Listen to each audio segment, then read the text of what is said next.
Hello. In this presentation, I'm going to give some highlights of a paper that I presented with co-authors Patty Burns, who's an economics professor here at UIS, and Ann Schneider, a doctoral student. The title of the paper is Illinois Fiscal Challenges, and it was presented at the Western Social Science Association Conference in San Antonio in April. I want to acknowledge that a portion of this research was sponsored by a group called the Volcker Alliance, which is headed by Paul Volcker, who used to be the Federal Reserve chairperson, and his organization is sponsoring a 50-state study called Truth and Integrity in State Budgeting. In this presentation, I'm going to highlight some key budgetary aspects in Illinois, and then talk about fiscal 2016 and 17 when the state had a budget impasse, and then provide highlights of the fiscal 2018 budget, and then look to the future in terms of challenges. This pie graph shows a breakdown of the General Revenue Fund, which is the general fund for the state of Illinois. The figures shown are in millions, and you can see that the total revenues are $33 billion, and almost half of close to 43% of that are attributable to the personal income tax. The other big source in the general fund is the sales tax.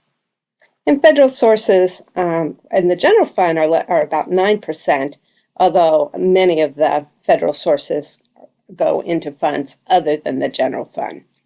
So the main key point here is how reliant the general fund is on revenues from the personal income tax.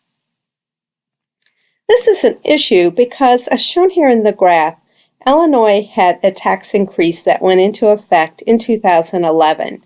And you can see the light blue is the amount of income tax revenues in millions that was generated by that tax increase.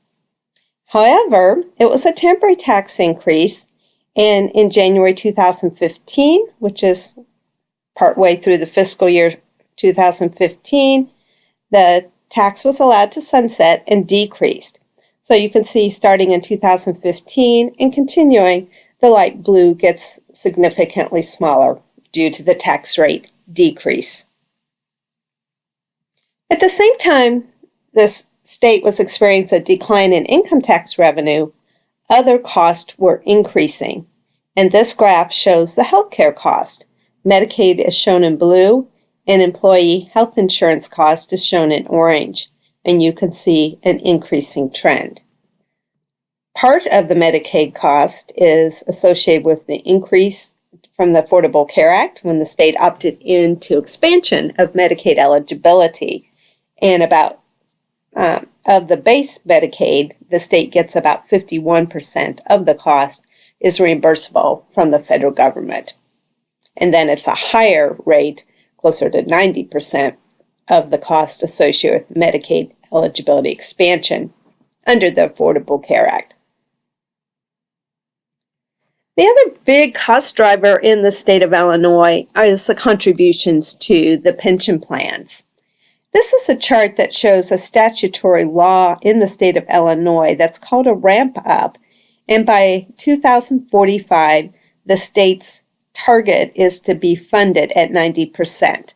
That means the state will have set aside in a reserve or pension fund sufficient funds to cover the pension benefits that people have earned. Well, where are we at now? We're at much lower levels, 40% as of 2018.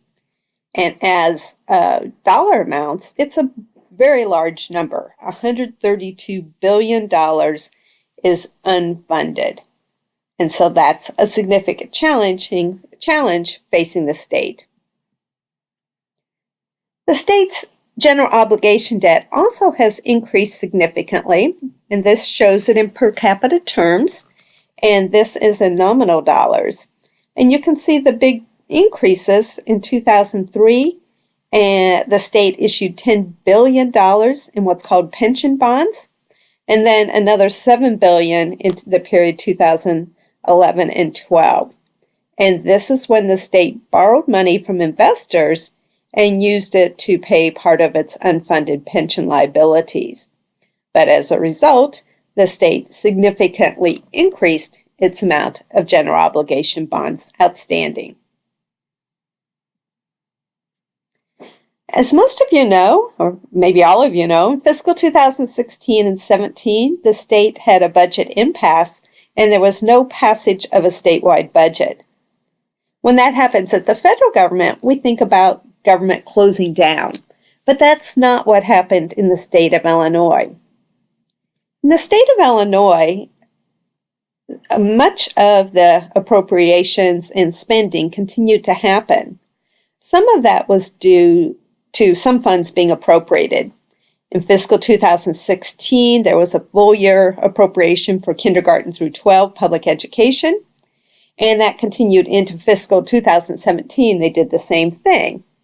In fiscal 2017, we also had a half-year budget for most of the state agencies, but there was no additional funds appropriated for the second half. However, the state did have spending occur through various other means, including statutory continuing appropriations.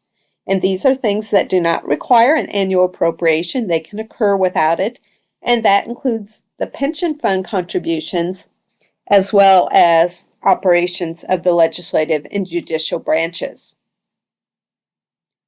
During the budget impasse, the state also had statutory authority to make transfers, and this included transfers that would be used to pay debt service, which is principal and interest on borrowing, and also to make transfers to local governments. And in the state of Illinois, the state shares its income tax and sales tax with local governments, so that could still occur, although it was delayed. And then lastly, there were a number of court orders or consent decrees coming out of the judicial branch that mandated spending. And the biggest ones were related to Medicaid, as well as state employee salaries and various grant programs. So that, in essence, is how the state kept operating in fiscal 2016 and 17, even though there was no statewide budget. You probably read and heard about the impact of the budget impasse. Maybe you personally were impacted by it if you live in Illinois.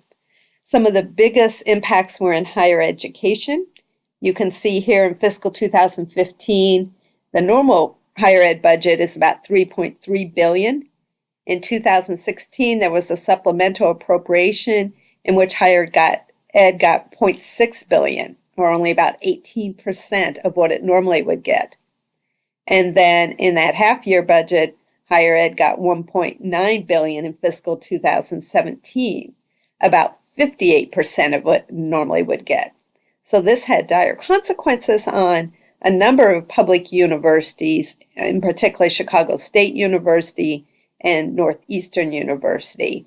But even the big University of Illinois, Chicago and Urbana, and as well as Springfield, we're not quite so big, but the U of I system also found itself spending down balances and not filling vacancies and being at risk of losing key faculty.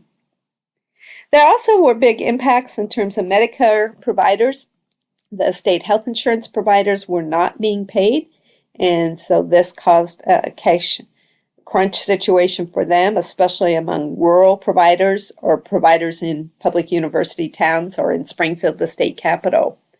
And then some of the most devastating impacts were felt by the social service agencies, and these primarily are nonprofit organizations that provide social services through contracts with the states, and many of those were not being funded. So very strong impacts in many ways, but these are some of the ones that got hit especially hard. And I should say on higher ed, it wasn't just the universities, but it was also the financial aid for students.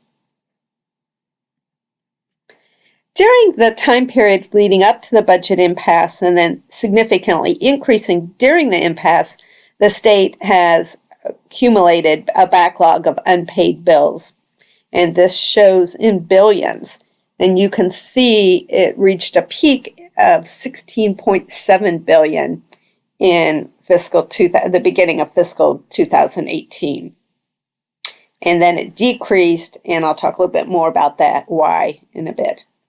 And this is expensive for the state. The state has a Prompt Payment Act and another act that requires them to pay interest on outstanding debt, and it can be as high as 9 to 12%. So very costly for the state.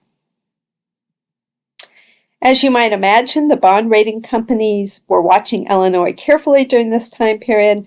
This shows the bond ratings by the Fitch, S&P, and Moody's, and you can see they decreased over time, and in fiscal 2018 were headed towards junk status. Fortunately, in fiscal 2018, there was a full year budget that was passed. That was passed in July of 2017. It did increase the personal income tax rate from 3.75% to 4.95%, and it increased the corporate income tax rate from 5.25% to 7%. It also allowed the state to issue $6 billion in general obligation bonds to repay a portion of those unpaid bills. And so where you saw the decrease in unpaid bills, that's because they borrowed through bonds to pay that off. And it made sense in terms of getting a lower interest rate on the bonds than that 9 to 12% the state has been paying on unpaid bills. Unfortunately, the state continues to rely on a number of what we call one-time mechanisms, things such as borrowing from other funds or sweeping funds, or also selling or trying to sell the Thompson Center, as shown here in the picture, a very large state facility in downtown Chicago. And then the other thing, big provision of the fiscal 2018 budget was to introduce evidence-based education reform, to have new education funding tied to best practices in terms of trying to improve student learning outcomes. So how is the state doing? I mentioned previously the Volcker Alliance, and the Volcker Alliance has contracted with about a dozen universities across the United States, including University of Illinois Springfield. I'm leading a research team with my co-authors. And what the universities have done is collect information on the budget practices and financial reporting practice of individual states. And then for each category, they've assigned grades. So here I show you the grades for the East North Central area, which includes Illinois, as well as Ohio, Indiana, Wisconsin, Michigan, and then I've included the U.S. average. And you can see in each of the categories that Illinois is struggling. The first category, Illinois got a D-, and that's budget maneuvers. And that's using one-time practices, such as sweeping funds from money from other funds or selling assets, basically using one-time revenue sources instead of addressing a recurring deficit. Illinois also received a grade of D on legacy cost, and that's the word that the Volcker Alliance used to refer to pension and setting aside funds for pensions, as well as retiree health insurance. Illinois did a little better in terms of reserve funds, having a rainy day fund or balances set aside for economic downturn, but that situation has gotten worse, and Illinois probably is going to be rated a D based on fiscal 2018. And then Illinois did get a passing grade, a grade of B for transparency, and that's due primarily to the information that's made available through the state's website, including information on debt and other things such as tax breaks. So what can Illinois do to get out of this fiscal challenge?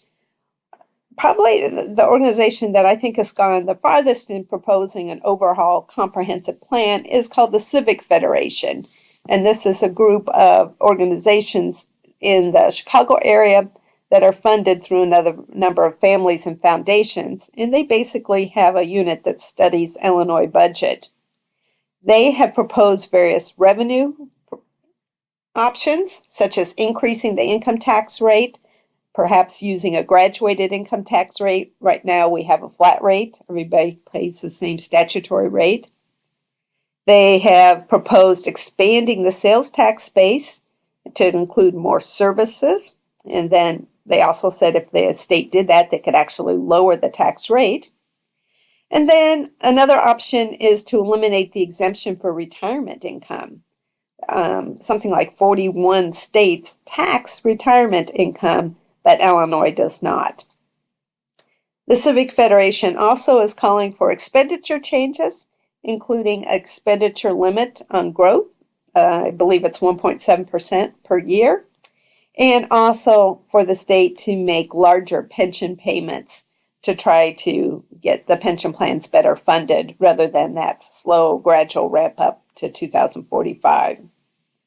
They also have proposed other possible cost savings, including consolidating a number of local governments. Currently, Illinois has about 6,900 local governments. It's actually the state with the most local governments, or second or third most local governments. And then also the need to establish more of a rainy day fund. In this case, they're suggesting equal to 10% of general fund revenues. So again, that doesn't mean these proposals will be adopted, but at least this is taking a broad perspective, realizing that both revenues have to be increased, expenditures need to be decreased, and also look at other practices for trying to address the state's fiscal challenges. So in conclusion, the future outlook is bleak. There still is a structural deficit in the operating budget, and then there's that significant unpaid bill backlog, as well as large unfunded pension liabilities. These issues are likely to be addressed again going into the summer, where they'll develop the fiscal 2019 budget, and it'll be especially interesting given the prominent gubernatorial election and campaign that is currently taking place and will intensify during the summer months.